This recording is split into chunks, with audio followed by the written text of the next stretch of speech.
What's up, guys? Joseph with Enoch Industries here. I want to go over my Volquartsen Summit action build. You and I are going to put this thing together and get it function properly. First things first, we're going to be going over our Volquartsen Summit action. This is a straight pull design, very much like your standard bolt guns, except there is no lift. It's just a straight pull and then ride it straight forward. The biggest issue with this is the make or break on head spacing. That is the most vital aspect of installing one of these and getting it to run and function properly as you expect. We're going to be using a kid's 6-inch barrel that I've had lying around. Thing is a paperweight.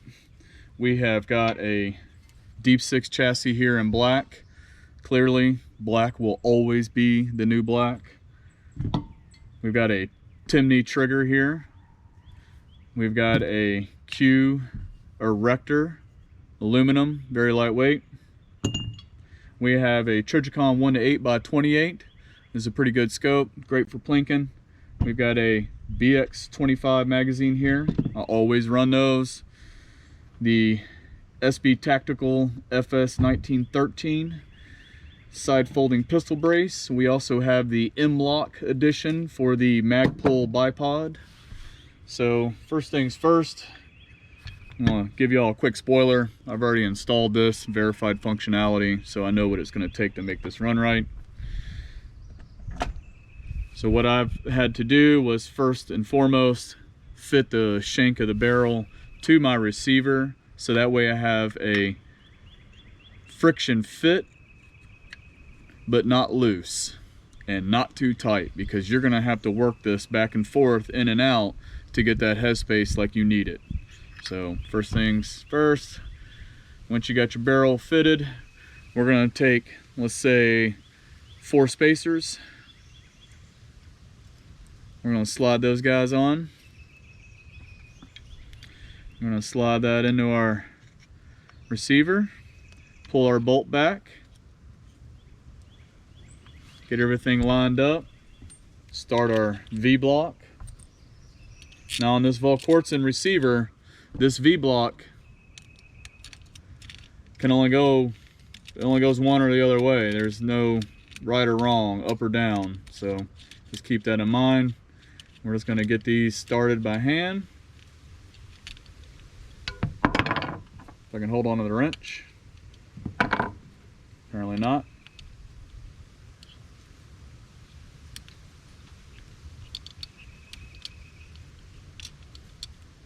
Check our square, make sure our V-block is laying nice and flat. Go and give it just a little bit of torque. We're talking maybe 20 inch-pounds here, guys, nothing serious. Now we're going to slide our bolt forward, and we're going to check first thing first that you're going to know whether or not you're right or wrong in this is if the bolt even tries to lock. If the bolt stops without locking all the way, back up, because it's not loose enough. So what we're going to do is we're going to take this guy out.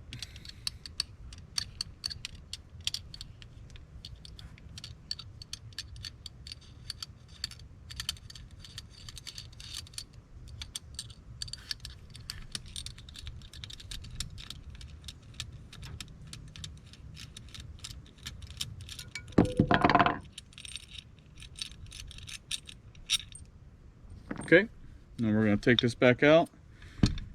Now we're going to run, let's just run with 5. Just so you know, that's the magic number for this setup. So we're going to go ahead and slide this back in, slide our bolt into the rearward position, take our V-block, go ahead and temporarily set it in place. Take our 5/32 wrench and spin these guys back down again.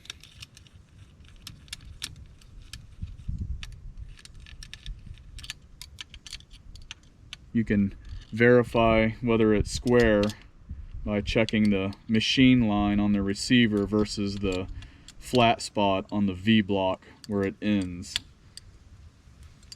And as you can see here, I don't know if that's going to zoom in properly or not, but right across here, these two lines are even with each other. Okay, now we're going to give the proper torque needed.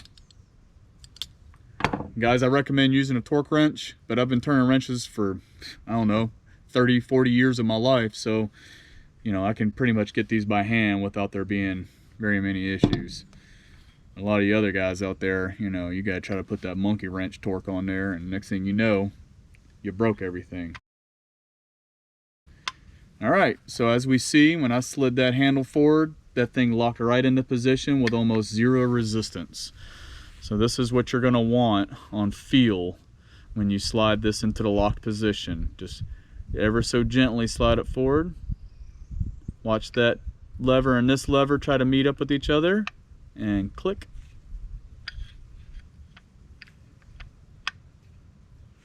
Like butter. That's what you're going to want. You can also take your headspace gauge, just a feeler gauge, slide it down in there, make sure you got the proper gap that's in the specifications. I already know I've got it. I'm not going to go through it with you guys. It's pretty simple. You just slide a piece of thin metal in there, see if it drags or not. Add or remove washers as needed.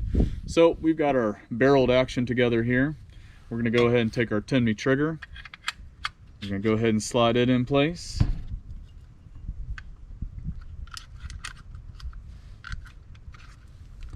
Before I even put this in the chassis, I'm going to verify that my trigger slides into the receiver easily, the pins go in easily, and my bolt rides back and forth nice and easily.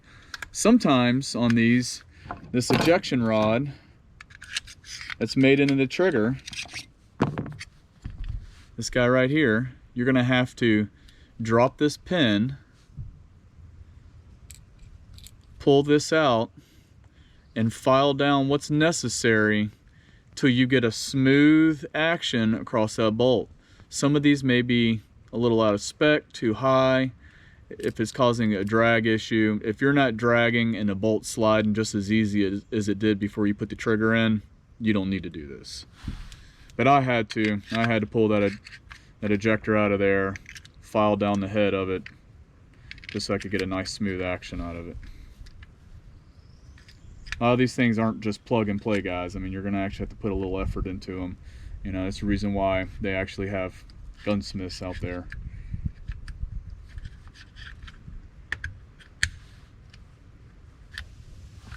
Okay, so we know our triggered barreled action is operating extremely smooth. It's like butter, guys. You hear that little click, clack, clack? That's all you need. You don't need to be shoving this thing forward, and you don't definitely want it just to slide forward and hear no click. I mean, it's kind of common sense. Okay, let's take our triggered barreled action here, put our safety in the halfway position. Some of these you may have to hold in the halfway position. Let's go ahead and get it started at a 45-degree angle into our chassis. And this is one of the triggers you're going to have to hold the safety.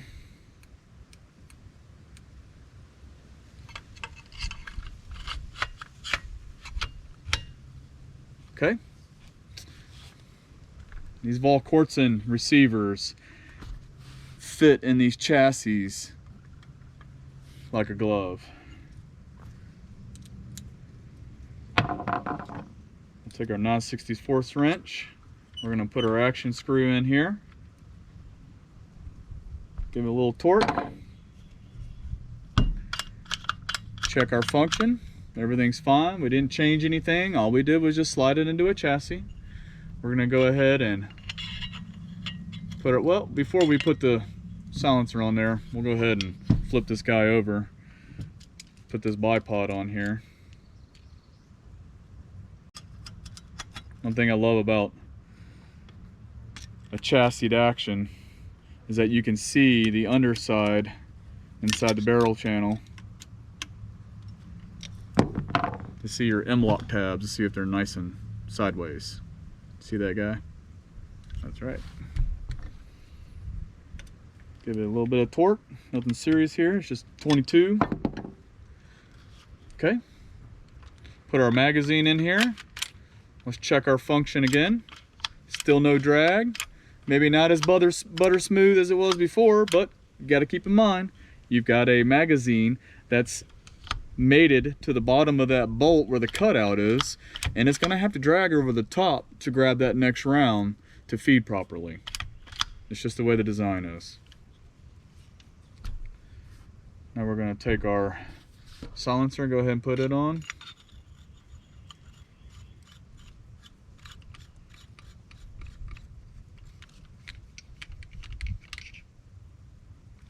Minimal torque, because clearly that's aluminum on a steel barrel.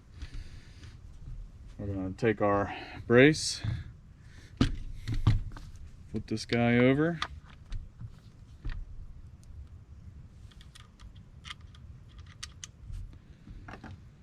We're going to take our 9/64, that's an 1/8 inch, 9/64. Make sure our hinge plate is laying nice and square on the back of our chassis, and then give that a little torque.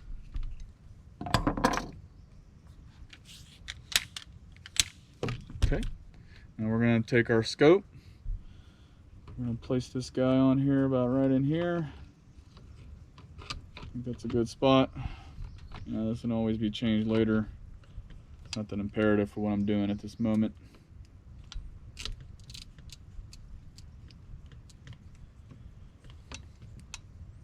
We're on there nice and tight.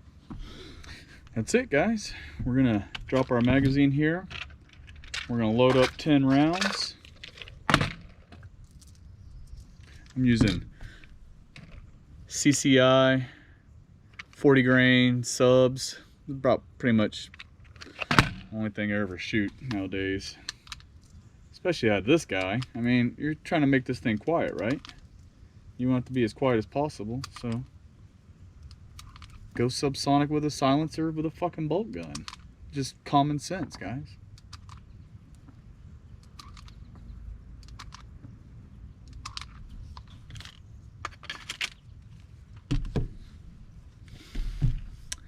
Let's give her a couple rounds.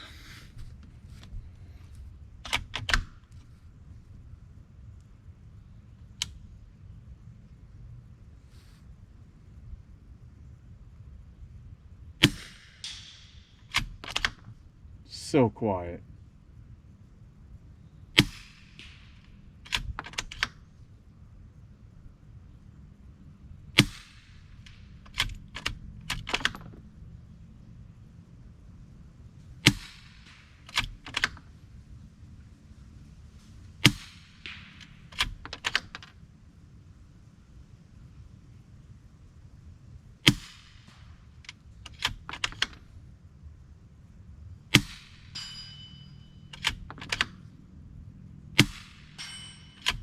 I haven't sighted this scope in, so I just found it at 100 yards.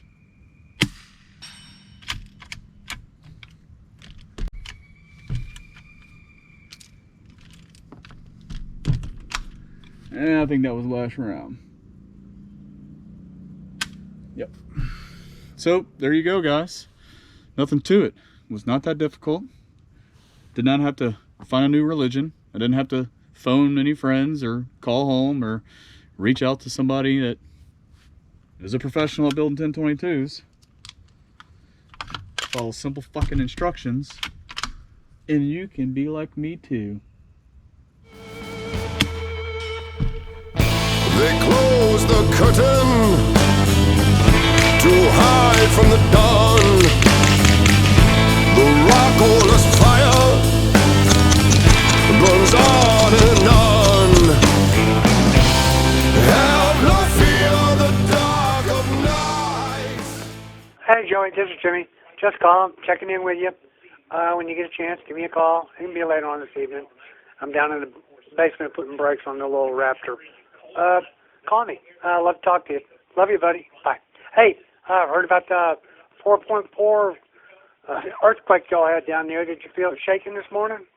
Well, give me a call. Love you. Bye.